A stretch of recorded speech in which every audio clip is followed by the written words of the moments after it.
I'm here today with Mary Potter Kenyon. Mary has just recently released a book called to Be Creative, a guide to reigniting creativity, which, is just a fascinating topic for me as well. This is the first time in my life I've ever had my own business. So, the opportunity to be creative has been really enhanced. So, I'm looking forward to reading this book and to talking with Mary about it. Mary describes this as a book for anyone looking to reignite that tiny spark inside of them and invite creativity into their lives through simple everyday practices. A certified grief counselor and a program coordinator for the Shalom Spirituality Center, Mary walks you step by step through the process of exploring your true potential in this inspirational guide to embracing your innate creativity. With in-depth research from the most notable creative authorities, insight from creative pioneers, her personal experiences, and small activities to kickstart your own creative revolution, Mary offers you everything you need to live a more creative life. So Mary, thanks so much for joining us. Thank you for having me. So before we get into the book more deeply, can you tell us just a little bit more about your own background and the other books that you've written before this?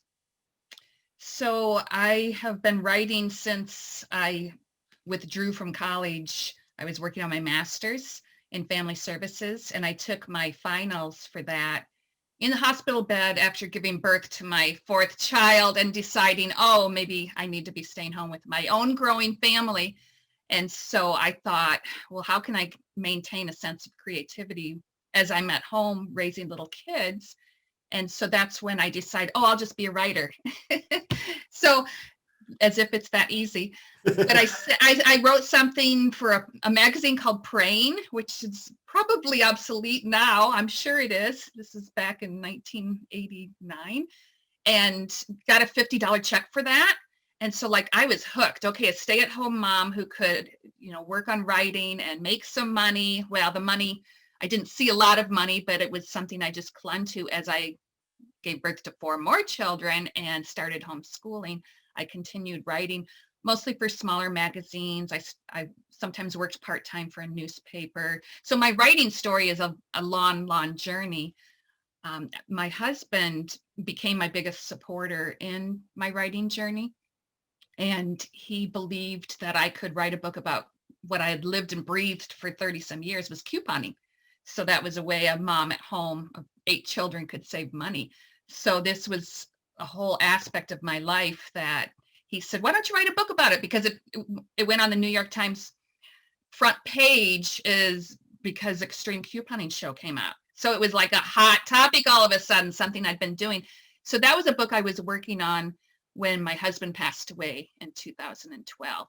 I ended up signing a book contract for that book 7 months after he passed away. Wow. And so that kind of broke me into working on books. I've been with the same publisher. It's a smaller independent publisher, Familius, but they have grown by leaps and bounds. They've become an imprint of Workman Publishing. And I mean, they even had one of their children's books in People magazine last year. So it's a wonderful publisher to have grown with. This book called To Be Creative, the idea came in 2011 after I'd lost my mother, because my mother was such a creative person and she managed to raise 10 children in poverty and still beautify our home with the things that she was making.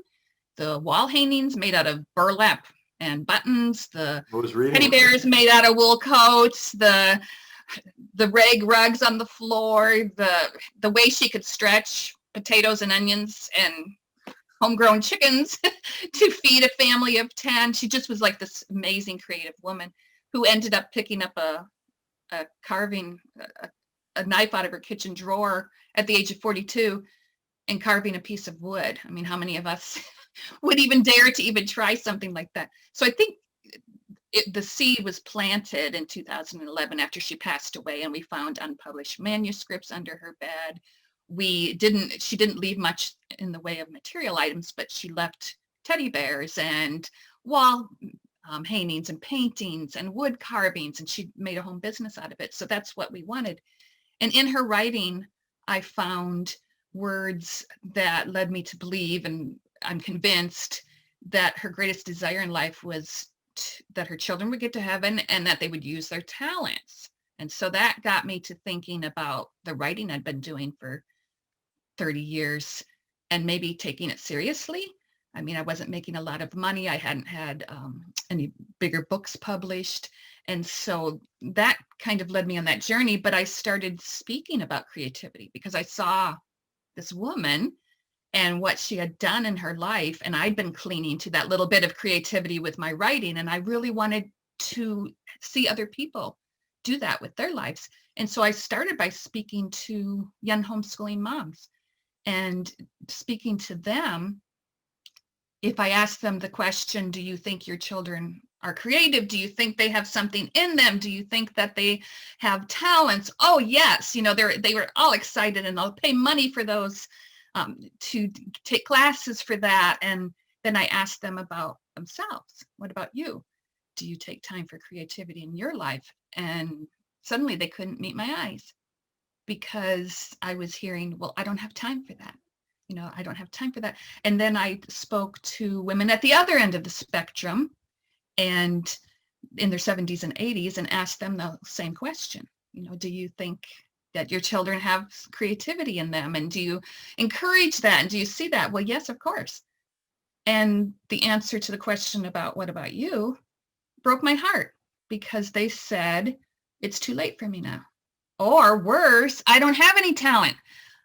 So I thought then, this is 2011, there's a book in this somewhere.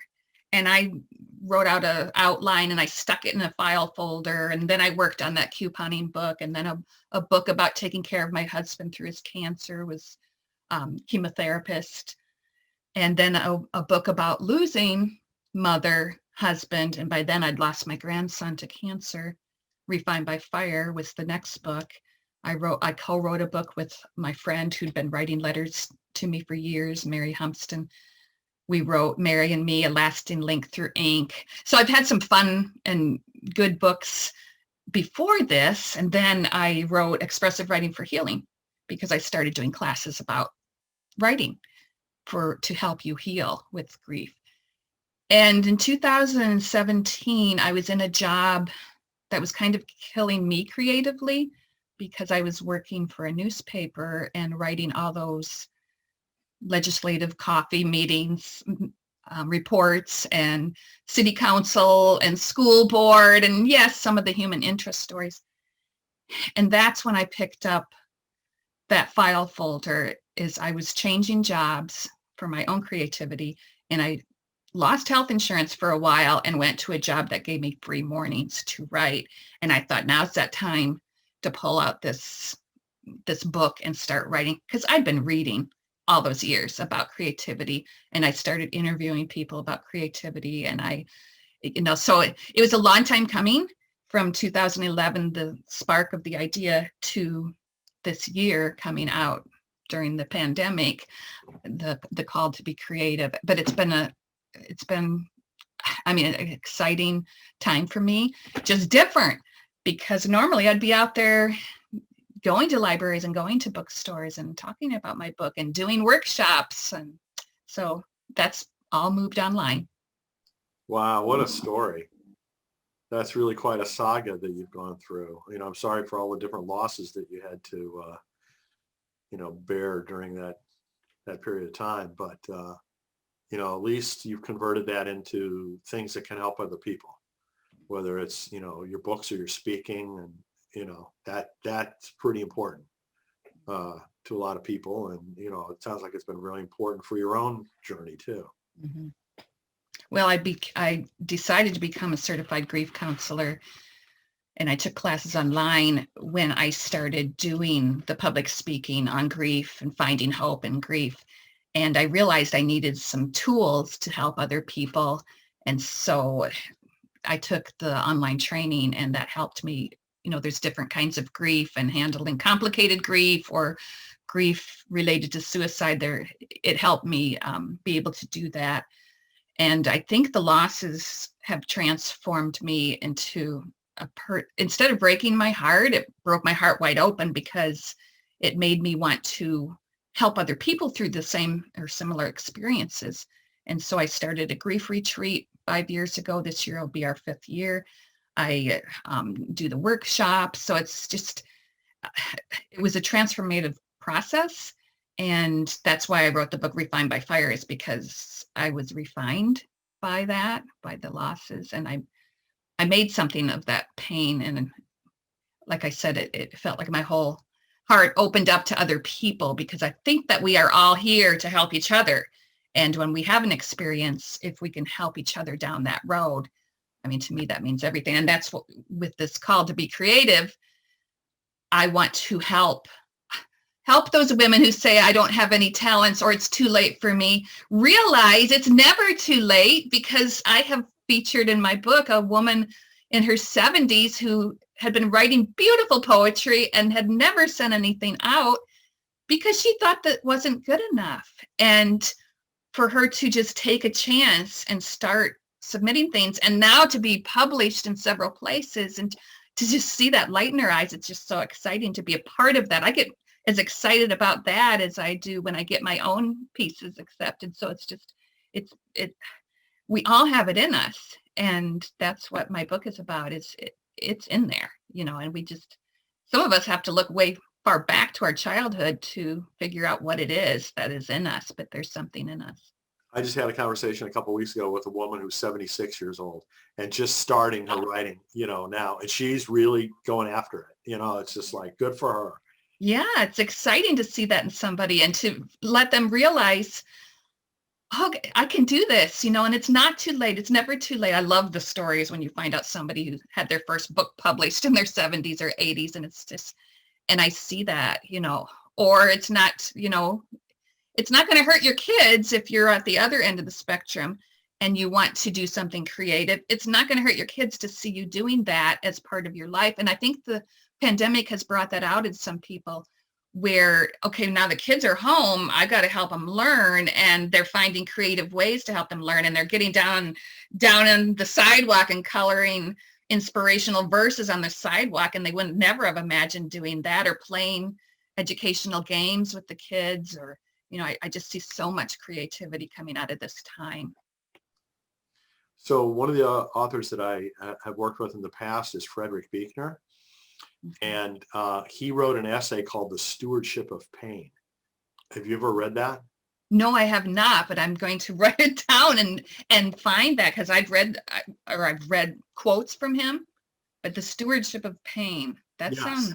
So the most recent book that it appeared in is called Secrets in the Dark, which is basically a book of 30 some either essays or sermons or whatever, each chapter. And one of those chapters is this article, The Stewardship of Pain. And it's very compelling. And it talks about just what you've done. You've used your pain, you stewarded your pain very well. And so, yeah, it's something I highly recommend. And it's just, in a way, telling your story without him knowing you, Yeah. I love, and I'm an avid reader of nonfiction because I love other people's words. That's one of the things I found. I never journaled until after my husband died. And I thought, oh, well, it's because I'm a writer, right? But I would read other people's books, and then I would write some of their words that would touch me in my journals. And by 3 months out, I thought, well, how do people do this without writing about it? And then I discovered you don't have to be a writer to journal, and it doesn't have to look a certain way, and you're not going to submit it. And it's just, it helps you. And so I started doing the expressive writing for healing classes to teach people. It doesn't matter what it looks like. And it doesn't even matter if you rip up the pages after you write them, that there's something in the writing that helps you. And in the so, process, yeah. But other people's words have helped me so much. Good. Well, let's dive a little bit deeper into Call to Be Creative. Can you tell us a little bit about how that's structured and, what people will find in it? Well, there's a lot of short memoir in there, because sharing my story, I think, will help other people see that they can fit creativity into their lives. If they even used my mother's words from her what she had written about creativity, because she would write letters, she would write in journals, she would write in notebooks. And so at the beginning of each chapter are my mother's words, which is amazing to me because the book came out 10 years after she died. And it's kind of like a love letter to her too. So this very creative woman who raised 10 children is an example to everybody of what you can do and even make a home business from at some point. And then a bit of my story. I interviewed, I did a lot of research for this book. And so I looked at the science behind creativity, because I think when you hear the word creativity, a lot of us think of, oh, Michelangelo and this famous musician and, and stuff, the things that are hanging on the museum walls and stuff. We don't think of everyday things as being creative, like how you use your garden produce, or the fact that you can produce garden produce and it is beautiful gardens or flowers, or if you think about the people who are so creative in the kitchen and the baking, or the people who have the gift of being able to relate to children, or the gift of being able to relate to the elderly. So I looked at the science of creativity and came across a lot of fascinating studies that just kind of blew my mind. When George Land in the late 1960s had designed a test for NASA engineers to see, because NASA needs the most creative and innovative people, he had designed this test and gave it to, that's how they chose their engineers, because they could think outside of the box. He gave the same test to 5-year-old kids in Head Start. 5-year-old kids in Head Start, the government-funded program for poor kids, and found that 98% of them scored in that genius creativity level. I mean, oh my gosh. And then he saw it decrease each year, and then he gave it to over 200,000 adults, only 2% of us, So I was fascinated by that. And that really so that would of course go down the rabbit hole of the internet, is why is this happening? And so I looked at things like that, what's happening to our kids? What's happening to us? Where's that creativity go? So the basis of the book is it's still there. It's in you. Whatever it is you were designed to do. So I have activities in the book I have the people fill out, or the readers fill out a questionnaire. What was it you were drawn to as a child? I have them do mind maps or vision boards, just real simple activities. So this book can appeal to a group of women or men or people who might meet once a month and do these activities, because that's what I did as I was writing the book. I had formed a group at the library that I worked at, and we did these things every month. So I could see, okay, this activity is bringing a lot of excitement. So the activities are included in there, the science is included in there, the interviews with creative people, and I chose people that fit the chapter's topic. So when I'm talking about midlife creativity, I interviewed my brother, who picked up the hammer and chisel when he retired in his 60s and started carving like my mother did. So it was a lot of fun to write. It's a lot of fun to talk about. It's a lot of fun to encourage people to start looking at that and fitting it into your life again. I mean, it makes you happier, healthier, emotionally, physically, mentally, to fit some creativity into our life. And we can do it in our everyday life. It doesn't have to be museum quality paintings. It's just thinking outside of the box and finding innovative ways to fit creativity into our life. One of the things I like too, at the end of the book, you have like a checklist, basically for people to ask themselves, are you doing this? Are you doing that? Kind of a thing. I thought that was really a good way to end it. Yes. So I want them to start doing the things that they're reading about and thinking about and pondering. And what would you do if money or time was no object? Okay, now do one of those things. Yeah. Make time to do that. So, yeah. So, in addition to like purchasing your book, are you doing speaking engagements, either online for the time being or in person later on? Yes, I had hoped to do vision board activities, envisioning a more creative life, but that's a real hands-on thing that doesn't pivot well to online. So I'm doing workshops on legacy of the magic pencil, which kind of goes by the basis of my book, asking people to look at their childhood, having them ponder and think, showing them what they can do in their lives and stuff. So all of it has been online so far.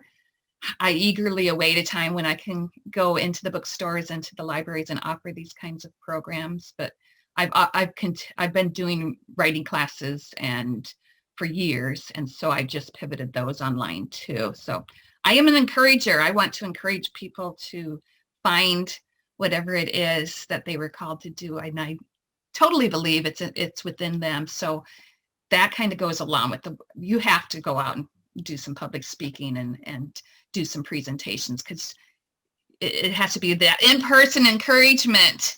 And I give them their magic pencil when if I get to do these in person. Right now I'm mailing these to people, because see how tiny and skinny that little magic pencil is? It's not really a magic pencil, but it represents the belief in yourself, because I found one of my mother's skinny little pencils that she probably drew some of her paintings with, and I convinced my kids it was a magic pencil in the book.